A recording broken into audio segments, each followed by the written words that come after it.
9 بتوقيت القاهرة، 7 بتوقيت جرينتش. أهلا بكم. نشرة إخبارية مفصلة تأتيكم من التلفزيون المصري، وفيها: البابا تودروس الثاني يستقبل المهنئين بعيد الميلاد المجيد، ويثمن زيارة الرئيس السيسي للكاتدرائية وإعلانه إنشاء أكبر كنيسة ومسجد بالعاصمة الإدارية الجديدة.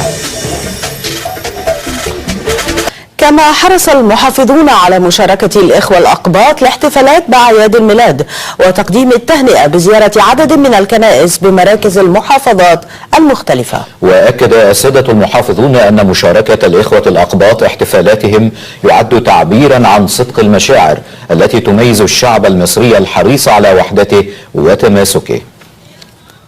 فيما أكد حسام الدين إمام محافظة الدقهلية ومرافقوه من القيادات الأمنية والتنفيذية أن سماحة الأديان هي التي تربط بين أبناء الوطن، مشيرا إلى أن مصر ستقف أمام من يحاول أن يسيء إليها، وأن مصر تقف لتبني، وأننا جميعا في مصر أبناء وطن واحد، وسنبني مصر في ظل قيادتها الحكيمة.